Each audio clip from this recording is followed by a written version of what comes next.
Es un gusto dialogar con usted, ingeniero. Gracias por acudir a Radio Morena. Un gusto para mí saludarlos a ustedes y, por supuesto, saludar a la audiencia a sus órdenes. Gusto, ingeniero Enrique Pita. Este equipo humano que lo lidera el abogado Luis Almeida Morán, mi compañera la licenciada Mayra Espinosa. Le saluda Roberto Figueroa.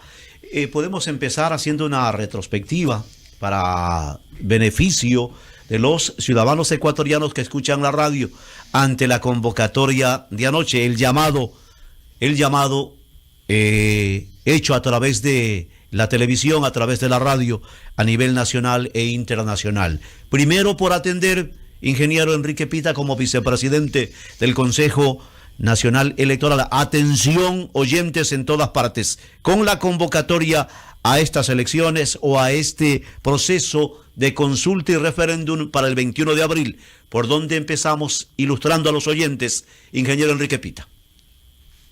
Bueno, en primer lugar, importante mencionar el hecho de que esta convocatoria se ajusta a los términos que están contemplados en la ley.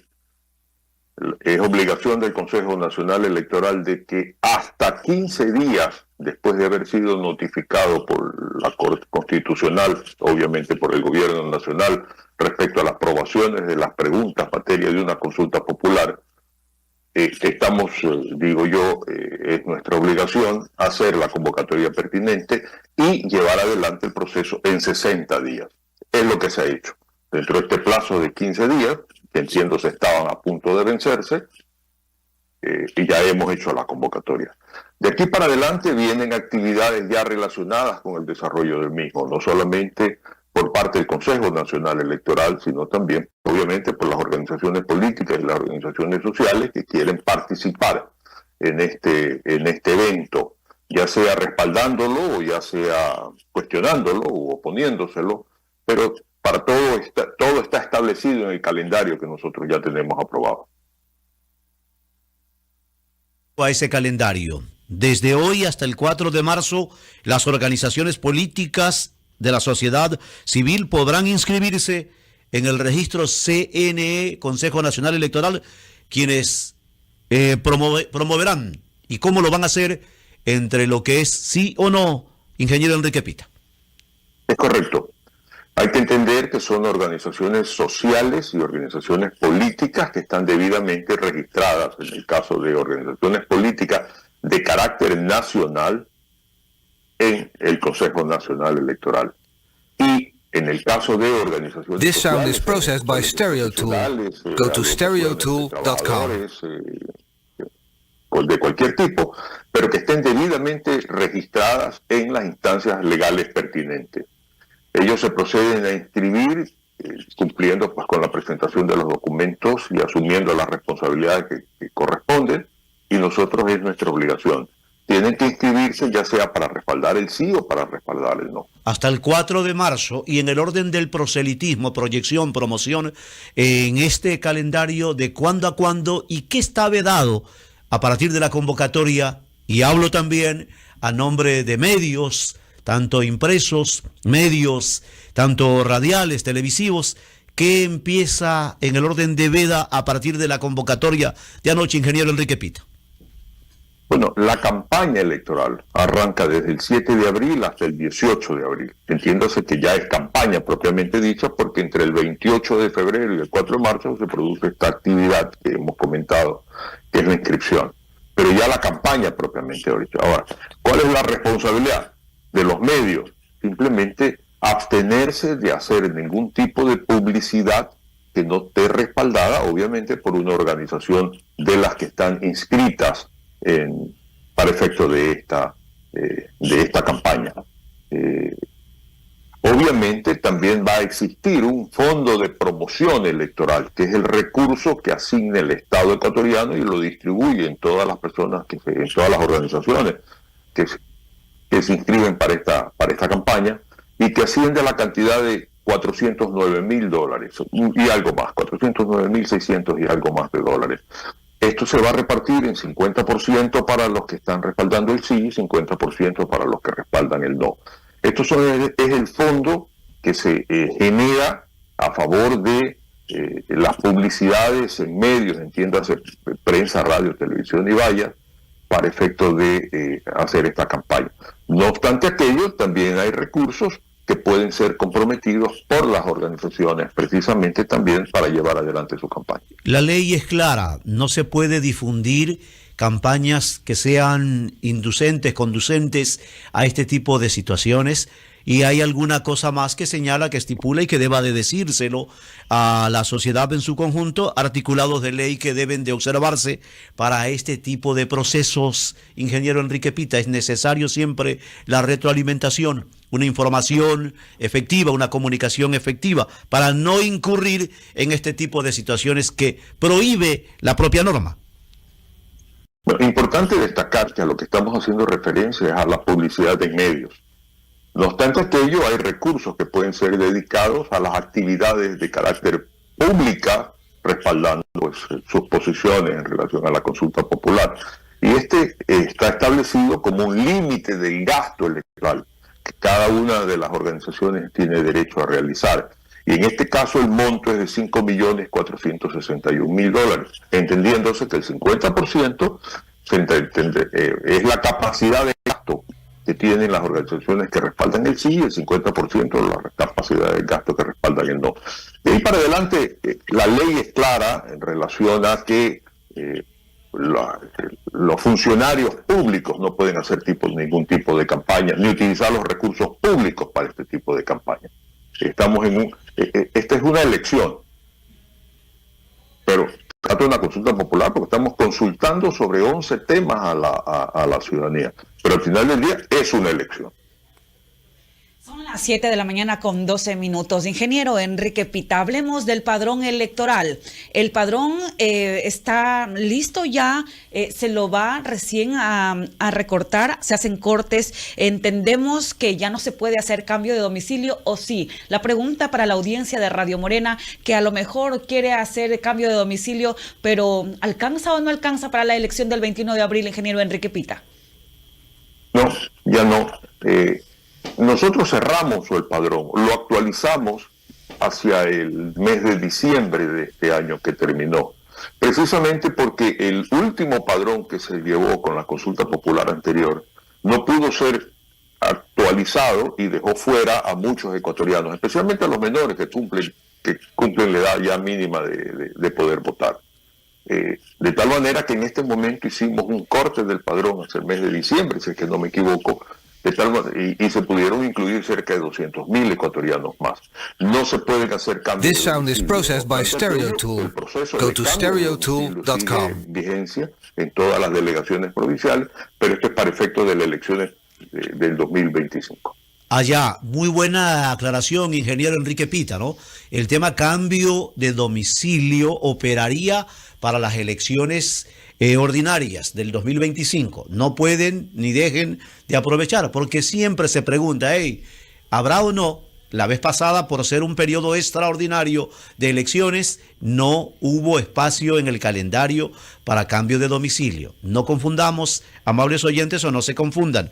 Esto de la consulta popular de abril, como íbamos también mirando, hasta el 18 del mismo mes de abril, el tema promoción, el tema de lo que es proselitismo o promoción para la consulta popular.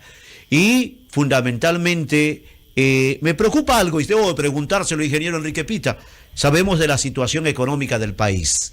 ¿Cómo están esos pendientes? Ustedes tienen una misión bastante compleja, porque se necesita, usted lo acaba de decir, es un proceso electoral. Se necesita primero sanear el tema padrón, que le preguntaba a mi compañera, y lo otro, el recurso económico y el recurso humano para poder cumplir este proceso. Plan operativo y presupuesto de elecciones, ingeniero. Permítame, repítame la pregunta, le ruego. El tema económico, los pendientes. No, es que escuché alguna otra intervención. Bien, en primer lugar, el proceso es una iniciativa del gobierno nacional. Por lo tanto, el Consejo Nacional Electoral ya ha presentado el presupuesto pertinente ante las autoridades financieras del gobierno, y yo entiendo que ya existen acuerdos sobre el mismo, de tal manera de que una vez que hemos convocado, los recursos tienen que fluir.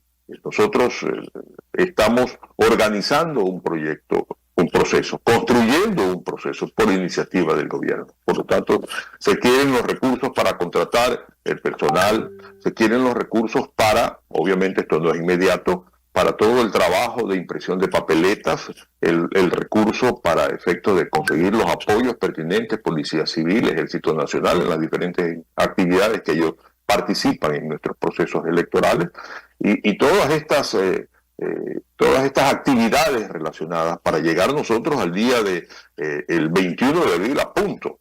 Los ciudadanos cuando van a votar encuentran en un sitio una mesa con una urna, unos votos, unas personas que son los miembros de las juntas receptoras de votos y todo un sistema informático a punto, de tal manera pues, que se da la veracidad de cuál ha sido la voluntad popular.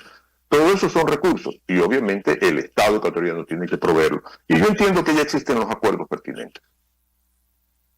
Ahora se ha dicho 60 millones.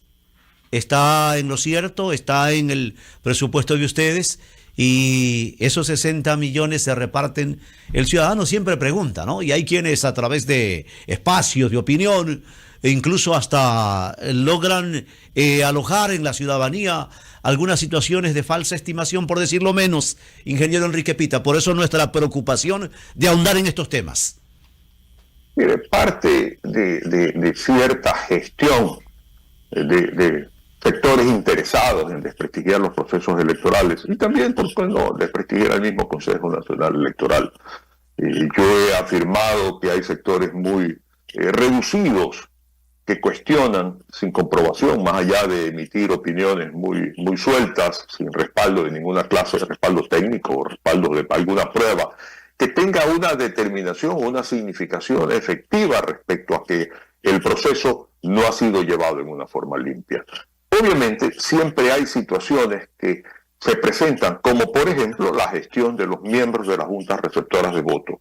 Hay vacíos de carácter legal que nos impiden ir más allá en ciertas verificaciones.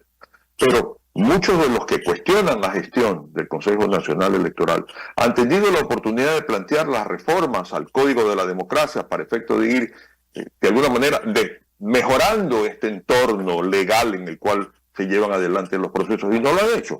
Nosotros seguimos garantizando la voluntad popular. Desde que el ciudadano raya la papeleta, se escanea la misma y sigue el viaje hasta que proclamamos resultados. Permítame, me voy a alargar en esta respuesta. El último proceso de casi 40.000 juntas receptoras de This votos, sound is processed by no Stereo menos de Tool. 80.000 Go to stereotool.com. observadores de organizaciones políticas, más las 400 observadores de carácter internacional que estaban presentes en el país. Ellos dan fe de la gestión del Consejo Nacional Electoral.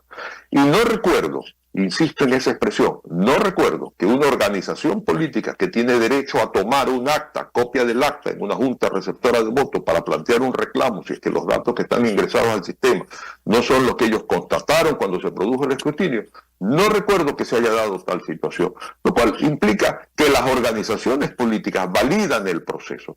Lo otro es deslegitimar a los candidatos que están en funciones. Perfecto. ¿Cuál es el candidato que es producto de una ilegalidad?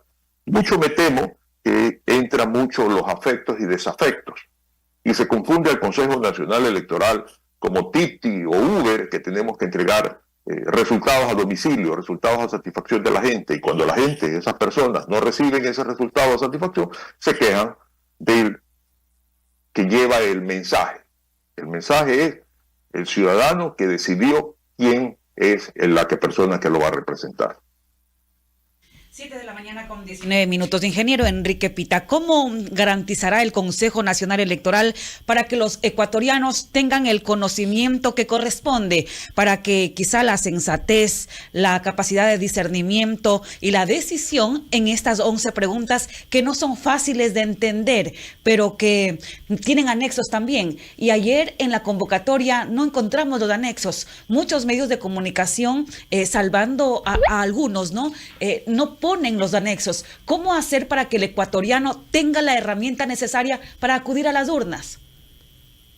Es una situación complicada, yo la reconozco. La papeleta es la papeleta que se ha previsto y que está ya diseñada con ciertos ajustes de última hora que tendrán que hacerse, es una hoja A3, donde están constando en el un lado de la hoja las 11 preguntas. Y en la parte posterior están los anexos. Usted comprenderá que los textos muchas veces son tan amplios que la letra es muy pequeña y no debemos esperar nosotros que el ciudadano llegue el día de la elección y se ponga a leer los anexos para tomar una decisión. ¿Será responsabilidad de quién? De las organizaciones políticas o sociales que respaldan el sí, cuestionando, y obviamente cuestionando la pregunta con la argumentación pertinente respecto a explicar de qué se trata, porque el anexo lo que hace es explicar de qué se trata. Entonces habrán personas organizaciones que van a respaldar y dirán, esto es bueno porque nos permite tal y cual cosa. Y habrán personas u organizaciones que digan, no es bueno porque tal o cual cosa se presenta. El anexo es el justificativo de carácter legal. Y aquí también hay una pregunta que me han hecho. ¿Puede el gobierno participar en este proceso? No puede, definitivamente. No es un actor político, no es un actor social. Lo que sí puede el gobierno, y ha sucedido antes, es explicar en algún momento dado cuál es la razón de la pregunta, pero no puede intentar posicionar un respaldo de voten por el sí porque esto es bueno por tal cosa, o voten por el no, que no va a suceder, estoy seguro, pero por tal situación. Celebro algo elemental que usted acaba de precisar, ingeniero Enrique Pita. Los actores que en muchas ocasiones se plantan y quieren rectorar la opinión, ¿quién soy yo para oponerme en esta labor, tarea que usted sabe, la cumplimos hace muchísimo tiempo? El derecho elemental de recabar, el acceso a la información no se puede soslayar, pero tampoco se puede soslayar el derecho a una opinión, a la expresión, la opinión, que fluya, la opinión pero con apego y responsabilidad. Le pregunto esto, ingeniero Enrique Pita, a ver, ¿cuánto puede significar el verdadero aprovechamiento del bien público, del recurso público concentrado en quienes dicen o aspiran captar adeptos al sí o al no para las piezas, para la elaboración de esa promoción? Es lo que usted está señalando. Principio elemental de responsabilidad de cada uno de los actores. Tampoco está vedado el espacio de opinión y, por supuesto, cuando se trata de información de interés nacional, que tenga que el funcionario, el determinado miembro de un ministerio, los servidores This sound is processed by StereoTool. Momento, Go to stereotool.com. de esclarecer, de explicar, ¿no? Usted lo acaba de señalar. Bueno, en efecto, es lo que estamos conversando. Lo que no se pueden utilizar son los recursos del Estado para promocionar campañas políticas. Y en este caso, es una campaña política, al final del día, porque están respaldando una posición a favor o en contra respecto a esta consulta popular. No se puede utilizar el tiempo, y cuando se habla de recursos solamente se piensa en dinero. No, el tiempo también es un recurso, porque el Estado, nosotros, usted y yo, le estamos pagando los sueldos a todos los funcionarios públicos. No se puede utilizar el tiempo ni los recursos de los funcionarios en asumir posiciones políticas, en términos generales, en cualquier tipo de proceso, pero también en esto que es una consulta popular. Pero aquí entra lo ético. Entra un principio básico que quienes nos dirigen deben mirar y responder, que son los principios éticos. Y el ciudadano también tiene que mirar cuál es el marco ético de quienes están respaldando o no en la consulta popular. Porque al final del día quien va a decidir, independiente de estas situaciones que estamos conversando, es el ciudadano que tiene que votar en función de lo que cree que le conviene con estas preguntas que se están planteando. No porque la está planteando tal persona y no ha hecho bien, o no me gusta, o me cae mal, o alguien que me recomienda o de mi simpatía me dice que no vote tal. Nos estamos disparando en los pies muchas veces en las consultas populares, porque dejamos que nuestros sentimientos fluyan en contra de lo que es importante para el país, para nuestro progreso, para nuestro desarrollo. Hace un rato, ningún actor, nadie ha propuesto reformas y estamos de cara al proceso del 2025, el periodo ordinario. Implica que reformas no han existido, no han habido cambios, porque también hay un término allí, un plazo para que éstas sufran, entren en vigor. No ha habido nada de reformas. Vamos con las mismas reglas. Absolutamente. No existe nada y ya no se pueden plantear reformas. La ley es clara respecto a que usted no puede plantear reformas o realizar reformas al Código de la Democracia hasta un año antes, bueno, dentro del último año antes de un proceso electoral.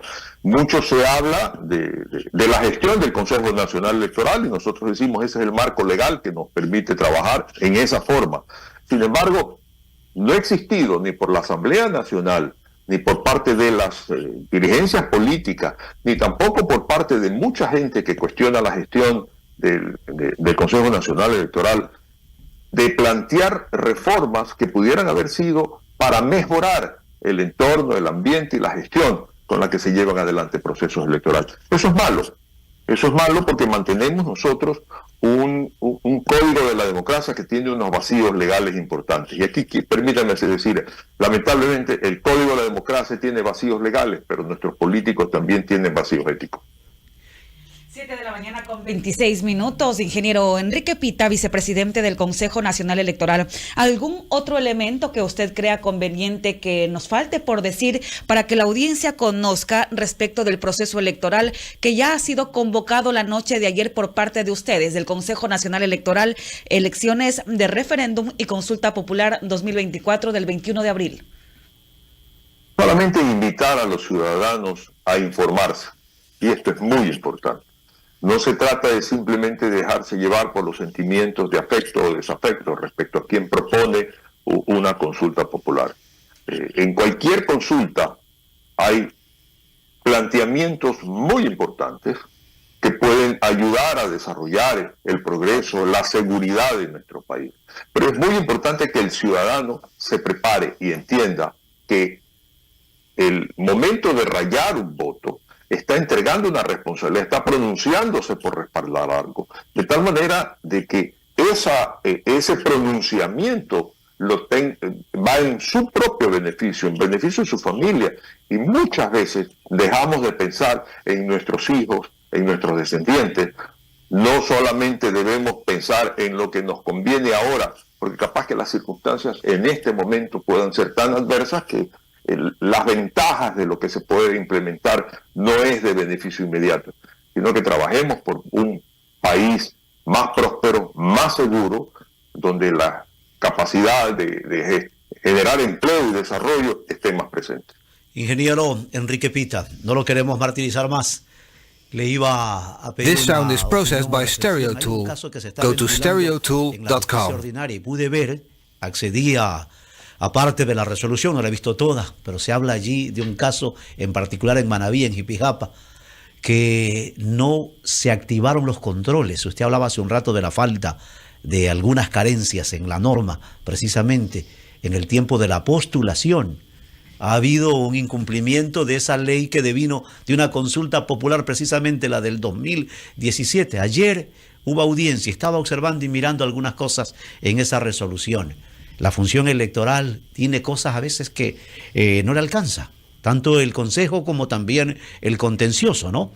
Pero eso también depende de quien participa. Una defraudación, al momento de mirar, se lleva hoy, no es opcional, es obligatorio un plan a ejecutarse que tiene que ir con fe pública, pero también las declaraciones juradas, ¿no? Las declaraciones juradas de patrimonio y de cosas de esa naturaleza. Debo entender, y perdóneme, porque usted capaz no ha sido muy claro, pero debo entender que es algo relacionado con un plan de trabajo. No, el tema Jipijapa. Sí, pero si me lo deja saber para ver. Es que no fue cuál, sé que el tema Jipijapa, pero no sé las circunstancias de qué se trata. Lo estaba ventilando, ayer hubo audiencia, y ahí pude mirar. Sí, perfecto, pero yo no lo sé. Si usted me lo permitiera, le podría dar mi opinión, capaz que este no es el momento, pero eso sí es muy importante, mi estimado amigo, que en este momento que estamos conversando, dejar suelto un asunto, y con mucho respeto le digo esto, pero tengo que decírselo. Dejar suelto un asunto de que se está ventilando un tema donde hay un asunto que compete también a la función electoral y que no me permita a mí aclararlo, capaz que no lo conozco, pero por lo menos decirle cuál sería mi opinión, es dejar un ambiente de que hay algo sospechoso, porque no todo lo que entra a la función judicial tiene respaldo, porque la gente presenta denuncias muchas veces y las va abandonando, pero ya presentó la denuncia y se promociona diciendo ya fui a la fiscalía. Por eso hay que ser un poco más preciso para efecto de permitir que la ciudadanía esté mejor enterada. Gracias. A usted su capacidad, por eso precisamente le dije y empecé diciéndole, no lo quiero comprometer, porque está hablando usted con un abogado y el tema es puntual. No, el tema es puntual, ingeniero Enrique Pita, y usted me conoce. El tema es puntual. Abogado. Ahí en la resolución van a encontrar lo que yo estoy diciendo. Abogado, a manera de alertar más bien, porque es que errores no corrigen errores. Estoy claro. Mire, esto se ha convertido en un diálogo que es muy interesante. Estoy claro, usted es abogado, yo soy ingeniero, pero la lógica es la que determina, la lógica legal y la lógica constructiva de los hechos es lo que permite en un momento dado aclarar las situaciones. Claro. Yo lo que le he pedido a usted o le he mencionado a usted es el hecho de que dejar caer en la información pública que hay un hecho que compete tal y que me reservo tal, deja, y conversando conmigo, que soy el vicepresidente del Consejo Nacional Electoral, deja en el ambiente una situación de que no se puede aclarar. No se tiene, claro, se deberá aclarar en su momento, porque sé que van a ser notificadas las partes ya. ¿Verdad? Le llegará al Consejo Nacional Electoral, le llegará a la función contenciosa electoral, le llegará a notaría, al sistema notarial, le tendrá que llegar, porque ahí están actuando los representantes de Contraloría General del Estado, Procuraduría. Es una sustanciación, no es un caso de denuncia por denuncia, se está sustanciando. Ayer ha habido audiencia, recién ayer. Lo que tuve yo la curiosidad de ingresar y mirar. Producto de esto es que me atrevo a compartir con usted. Confiemos en que la ley actúe y establezca las responsabilidades que corresponden y establezca las sanciones que corresponden, de tal manera de que todas las gestiones, ya sea de los políticos o de los ciudadanos, esté amparado ante un marco legal justo que precisamente permita aclarar todo lo que corresponde aclarar y sancionar a quienes son responsables de cualquier infracción de carácter legal. Enrique Pita, como siempre, gracias por atendernos. Siempre a sus órdenes. Buenas noches. Es un gusto dialogar con usted, ingeniero Enrique Pita, vicepresidente del Consejo Nacional Electoral. Nos vamos a una ligera pausa y al retornar, declaraciones públicas del alcalde de Guayaquil, Aquiles Álvarez, 7:33. This sound is processed by Stereo Tool. Go to stereotool.com.